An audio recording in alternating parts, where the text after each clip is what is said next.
Surprise news this morning, Nancy Pelosi announcing what actually lies in her political future. We found out yesterday that she is not gonna be the speaker. The Republicans have taken the House of Representatives, and we'll be talking about that more on the show. But that still leaves what she would do as a member of the minority party. And what we're now finding out is that she's gonna be stepping down as effectively the leader of the Democrats in the House. She is not stepping down from Congress. She is stepping down from her position in leadership, and that could be a prelude to not running for office again, or for all we know, she could run for another decade. That remains to be seen, but she gave a speech which it looks like all of the Democrats attended and a handful of Republicans. And she talked about her legacy and what she feels she accomplished and what she hopes for going forward. She does say during that speech that she thinks it's time for a new generation to lead.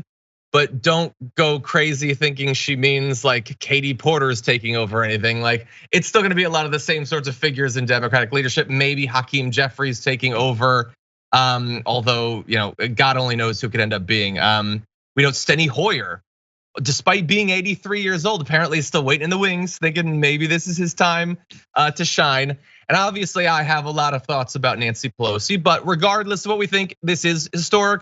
She's the first female Speaker of the House for 8 years. She's been in charge of the Democrats for basically all of the time that I've been following politics. Mondale, what do you make of this announcement today? It seems like it's one election too late. I don't understand before you step down, or why she stepped down as leader when she should have stepped down as leader and not run for re-election.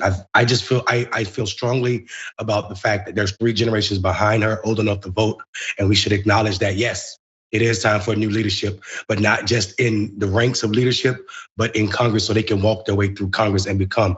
Frost should not be the only Gen Zer that is in Congress right now. So the fact that we only have one Gen Zer and we have all of these people from baby boomer generations, even though they're not the majority anymore, representing leadership shows how disconnected we are. This is the same thing with the Supreme Court. It is the oldest it's ever been.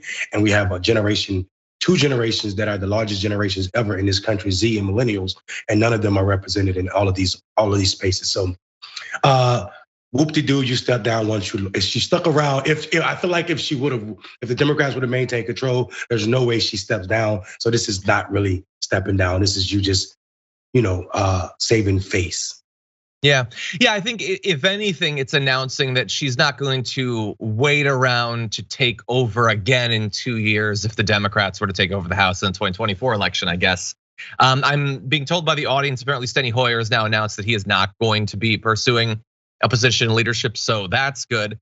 Stepping down when you're not, like, we know you're not gonna be the speaker anymore. And again, it doesn't mean that she wouldn't have a position of authority amongst Democrats as a member of the minority party, but she's gonna have that anyway, considering all of the connections she has. So again, it reminds me of earlier this week, Jeff Bezos announcing that when he dies, he's gonna give away like all of his money or a bunch of his money to charity. It's like, that's good, but is it really charity if you're giving something away that you can't use anymore? Is it really stepping down if you've been forced out? I know that it's not a perfect analogy or anything, but I don't know. Like, it would have been much stronger symbolically if the Democrats have taken over once again in the era of Trump, and we're gonna put someone young, representative of the progressive wing of the party. That just would have been a much stronger symbol than, I guess I'm done, we just lost. I don't know. It seems like a weird way to go out. Yeah, I think you're right. And I don't think that's a stretch, the analogy you made with Bezos. It is exactly the same thing. I'm gonna give it away when I can't use it anymore. Basically saying, and I also think it's kind of, there's some arrogance to that idea too. Because I feel like what you're trying to do is create a legacy beyond your life. So I'm not impressed with the step down. I'm glad she stepped down, don't get me wrong, because I think there's a sentiment in Congress that Hakeem Jeffries is a shoe-in, but I think there's some radical special progressives that have something to say about it, and they're going to challenge it and make some noise. So I'm super excited, and we know in the era of Trump, progressives do better than moderates. So I'm super excited what this means or what our party can look like going forward. Yeah, I hope so too. And I know maybe there's some people in the audience who are like, why are you guys being so down, or it's historic and she's leaving. And I get that. And by the way, if you just want to hear good things about her, there's gonna be a lot of news coverage that's going to provide that for you. I am acknowledging it is historic and obviously very difficult to maintain this position of authority for so long. And I am sure that if I were so inclined, I could come up with things that the Democrats were able to accomplish that they would not have been able to accomplish with some other speaker at that period. Sure. But I also remember what she did to Jessica Cisneros, and I remember the position that she's taken on insider trading in Congress. I remember what she said about the new green dream or whatever when the progressives started talking about that in Congress. Like, I remember the positions she held where she stood trying to hold back that new generation that she now says she's so interested in. I know the condescending way she's talked about the progressive wing of the party. And so we have to balance those things.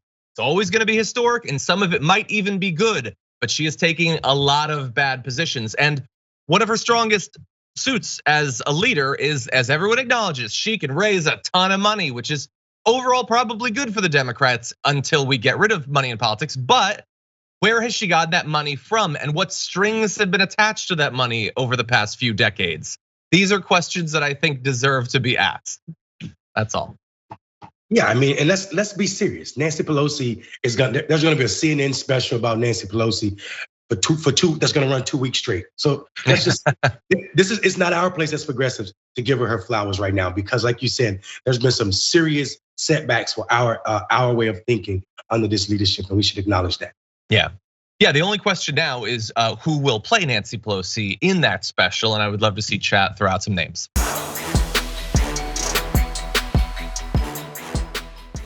Check out the Damage Report podcast each day, wherever you get your podcasts, whether Pocket Casts or Stitcher or iTunes. You can join me as I give you the news and stories you want, with a range of co-hosts and interview guests jumping in on the fun each day. Again, that's the Damage Report, wherever you get your podcasts. And if you get them at iTunes, don't forget to rate and review. Sometimes I'll read them live on the show.